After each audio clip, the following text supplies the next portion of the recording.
सभी साथियों का एक बार फिर से स्वागत है आपके अपने YouTube चैनल पर। और दोस्तों, आज के इस वीडियो में हम विश्व की प्रमुख नहरों पर चर्चा करेंगे। और इससे पिछले वाले वीडियो में हमने पनामा नहर के बारे में पढ़ा था और ये क्लासें लैब असिस्टेंट ज्योग्राफी एग्जाम की दृष्टि से बहुत ही इंपॉर्टेंट है। और दोस्तों, आज के इस वीडियो में हम स्वेज नहर के बारे में पढ़ेंगे, जो कि यूरोपियन और एशियन जो कंट्रीज हैं उनके मध्य एक बहुत ही महत्वपूर्ण जलमार्ग है। ठीक है, इस पर हम बात करेंगे। और दोस्तों, यहाँ से क्वेश्चन भी लैब असिस्टेंट ज्योग्राफी के एग्जाम में पूछा गया है। ठीक है, जो 30 जून 2022 को लैब असिस्टेंट ज्योग्राफी का एग्जाम हुआ था, उसमें सीधा सीधा क्वेश्चन पूछा गया था कि भूमध्य सागर क्वेश्चन था कि स्वेज नहर किन दो सागरों को जोड़ती है, तो भूमध्य सागर और लाल सागर को। और अब देखिएगा, हम स्वेज नहर पढ़ने जा रहे हैं तो आपको थोड़ा विश्व का जो मैप है उसमें लोकेशन है वो पता होनी चाहिए कि भूमध्य सागर कहाँ पे है, लाल सागर कहाँ पे है, तभी आप इस चीज़ को समझ पाएंगे। क्योंकि अभी इस बोर्ड पे सारा विश्व का मैप तो बन नहीं पाता, और मैं अगर बनाता तो बहुत ही छोटा सा बनता, तो आपको दिखाई नहीं देता। तो इसलिए देखिएगा, मैंने भूमध्य सागर ड्रॉ कर रखा है और लाल सागर ड्रॉ कर रखा है। इसके अलावा जो ये अर्बन कंट्री है, यहाँ पे अगर आप देखेंगे तो सऊदी अरब है, नीचे यमन और ओमान है। ठीक है, इसके अलावा ये अदन की खाड़ी मैंने बना रखी है, इजिप्ट, मिस्र, क्योंकि ये मिस्र देश में, ये मिस्र देश की नहर है।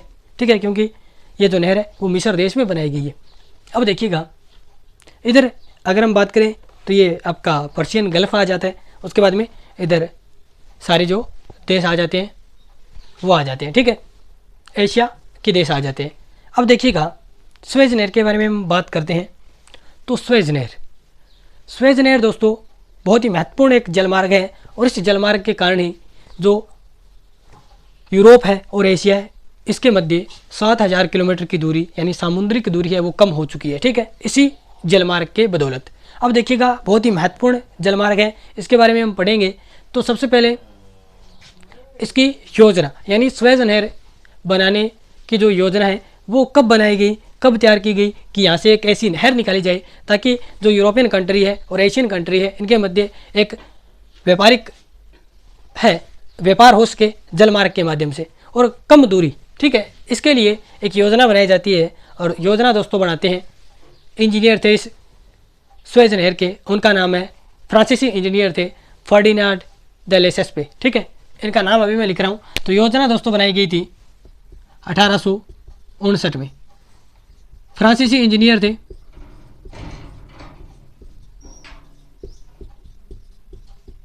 इनका नाम था फर्डिनांड डी लेसेप्स। तो फर्डिनांड डी लेसेप्स के द्वारा 1859 में स्वेज नहर बनाने की योजना बनाई जाती है। ये एक फ्रांसीसी इंजीनियर थे। अब दोस्तों, 1859 में योजना बनाने के बाद इसका कार्य प्रारंभ होता है। ठीक है, और कन्फ्यूजन आपको होगी वो मैं आपको बताऊंगा, क्योंकि कई जगह इसका निर्माण कार्य प्रारंभ है वो 1854 भी लिखा हुआ मिलता है।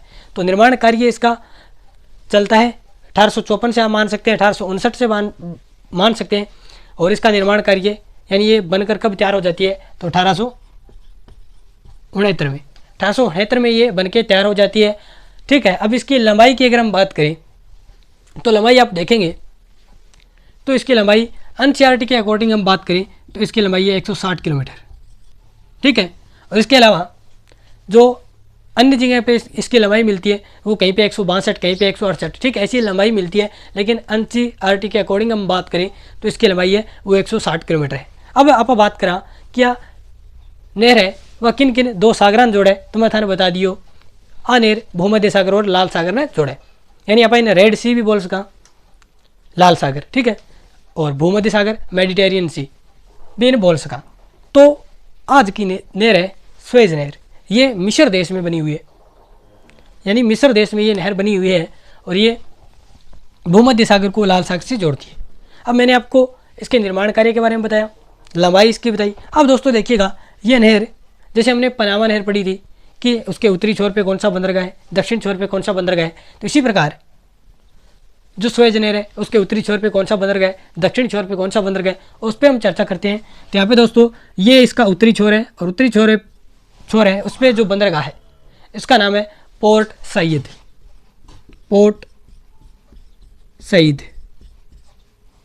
ठीक है, पोर्ट सईद है वो इस बंदरगाह का नाम है पोर्ट सईद। और जो दक्षिणी छोर का बंदरगाह है इसका नाम है सुएज, जिसे हम पोर्ट सुएज भी बोल सकते हैं, लेकिन सुएज भी कह सकते हैं, ठीक है। यानी पोर्ट सईद उत्तरी छोर पे और दक्षिण छोर पे है पोर्ट सुएज। साथ साथ में नोट्स बनाते जाइएगा, यानी उतार लियो, कोई दिक्कत कोई नहीं है।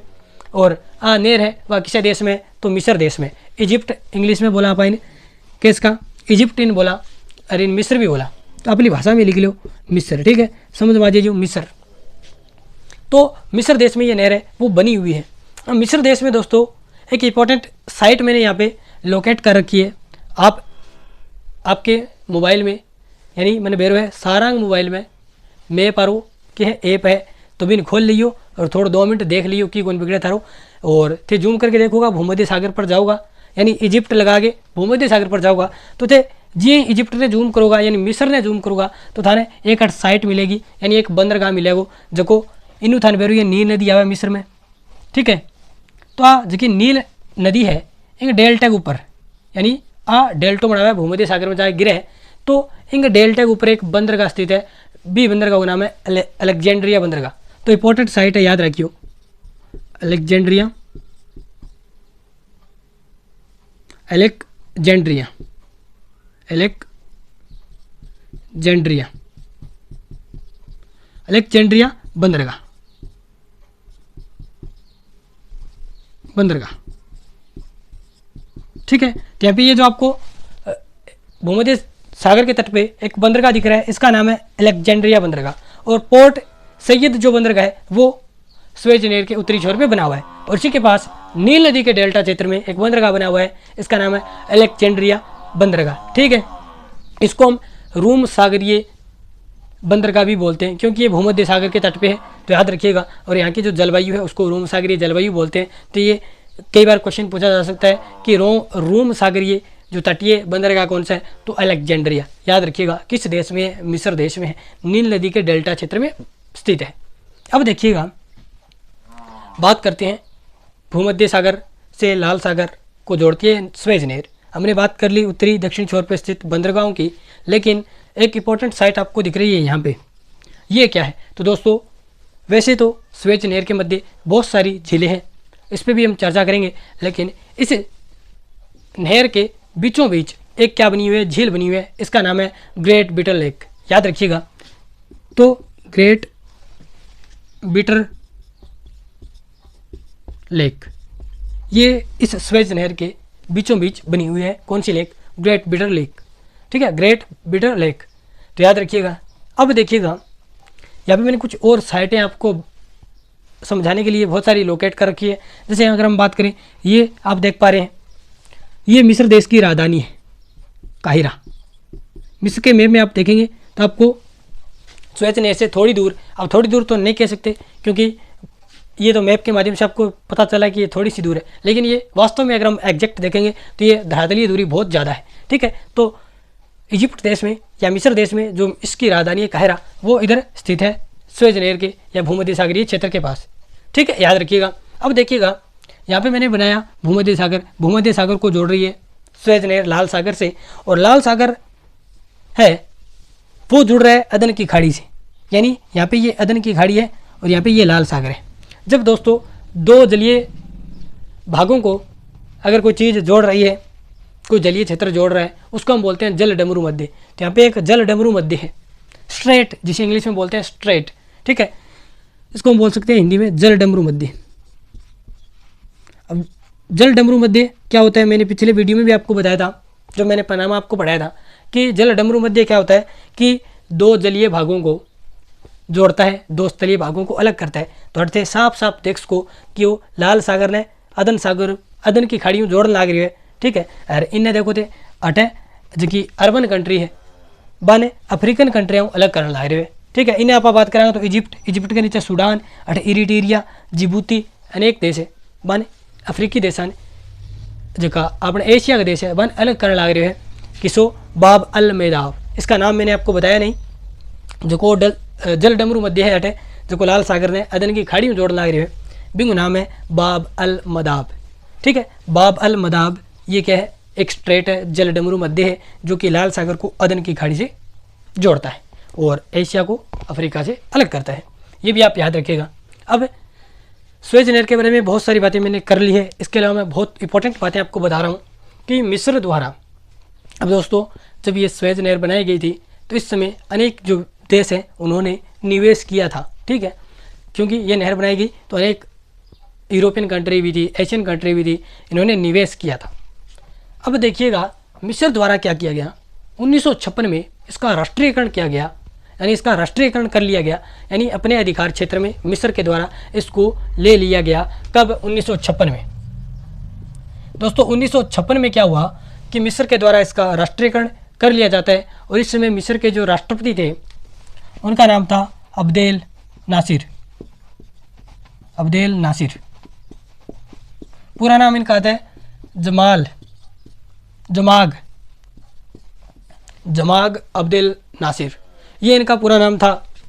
और दोस्तों 1956 में ये मिस्र के राष्ट्रपति हुआ करते थे और इनके द्वारा 1956 में इसका राष्ट्रीयकरण कर लिया गया, ठीक है। 1956 में जब इसका राष्ट्रीयकरण किया गया तब तो दोस्तों बहुत सारे देशों ने इस स्वेज नहर को बनाने में, और उसके बाद में यहाँ पे अनेक जहाज गुजरते थे अनेक देशों के, तो अब मिस्र ने कब्जा कर लिया, राष्ट्रीयकरण कर लिया। तो अब दोस्तों यहाँ से जहाज गुजरेंगे किसी भी देश के, चाहे वो यूरोपियन कंट्री हो चाहे वो एशियन कंट्री हो, वो क्या करेगी, मिस्र को रुपए देगी यहाँ से गुजरने के लिए, चुंगी कर लगेगा, यानी यहाँ से गुजरोगे, क्योंकि ये तो नहर बनाई गई थी स्वेज नहर, ये तो मिस्र की भूमि में बनाई गई थी। और मिस्र ने 1956 में जब इनके राष्ट्रपति हुआ करते थे जमाग अब्देल नासिर, उनके द्वारा इसका राष्ट्रीयकरण कर लिया गया। और अब दोस्तों हुआ क्या कि 1956 के बाद जो भी जहाज गुजरेगा यहाँ से उसको क्या देना पड़ेगा, चुंगी कर देना पड़ेगा मिस्र को।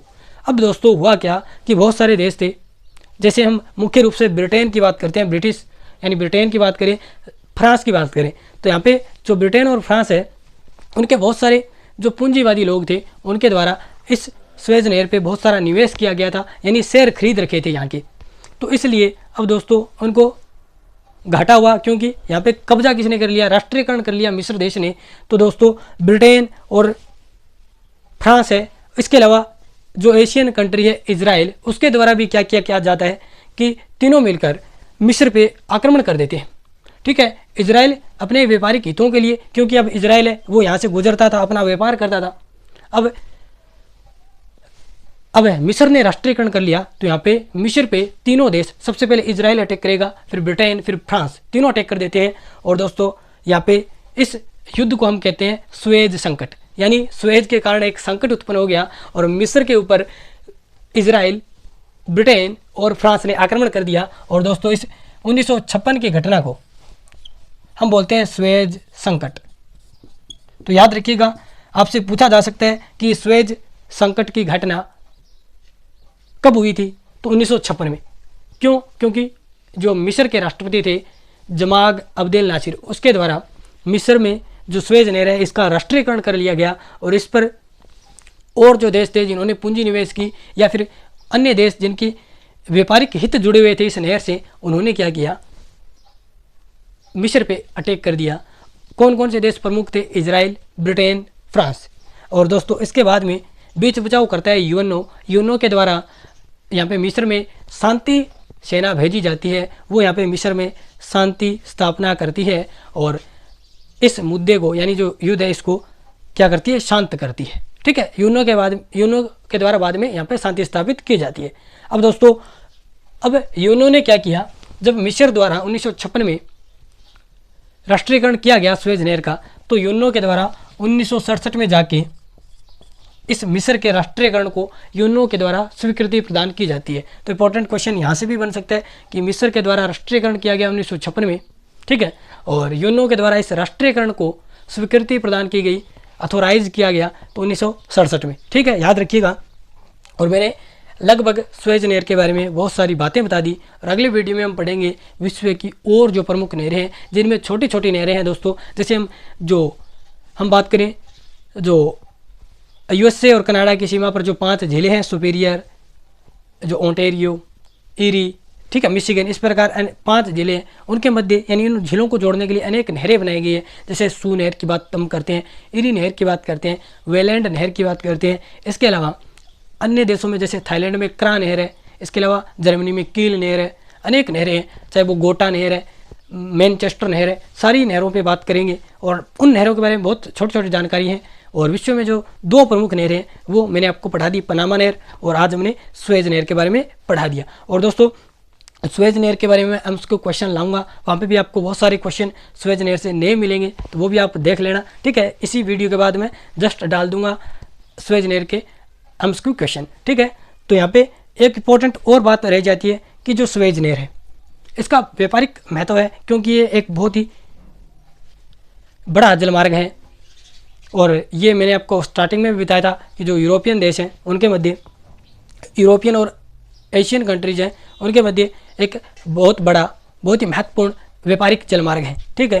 पहले क्या हुआ करता था, जब ये सुएज नहर नहीं थी तो दोस्तों जो एशियन कंट्री थी उनको व्यापार करने के लिए ऐसे सारा अफ्रीका के नीचे से होकर फिर ऊपर यूरोपियन कंट्रियों के लिए जाया जाता था व्यापार के लिए। और इस समय जब दोस्तों ये नहर बनाएगी उसके बाद में दोस्तों यहाँ से जाने की कोई ज़रूरत नहीं रही, सीधे यहाँ से लाल सागर से भूमध्य सागर, और भूमध्य सागर दोस्तों ऊपर टच करता है किसको, यूरोप से, तो जल्दी पहुँच जाते थे। और इसी बीच दोस्तों जब यहाँ से घूमकर जाया जाता था तो बहुत दूरी तय करनी पड़ती थी, लेकिन अब यहाँ से जाने लगे, यानी जब सुएज नहर बन गई तो यहाँ से जाने लगे और ये जो 7000 किलोमीटर की सामुद्रिक दूरी थी वह कम हो गई, ठीक है। ये इसका महत्व है, क्योंकि यहाँ से हम जो एशियन देश है वो पश्चिमी यूरोपियन या यूरोप देश के साथ व्यापार करते हैं, और यहीं से भूमध्य सागर से होते हुए अटलांटिक सागर से उत्तरी अमेरिका, दक्षिणी अमेरिका के साथ भी आसानी से व्यापार किया जा सकता है, ठीक है। तो हमने आज सुएज नहर के बारे में पढ़ा। वीडियो आपको कैसा लगा आप कमेंट बॉक्स में बताइएगा, और मिलते हैं नेक्स्ट वीडियो में। धन्यवाद दोस्तों।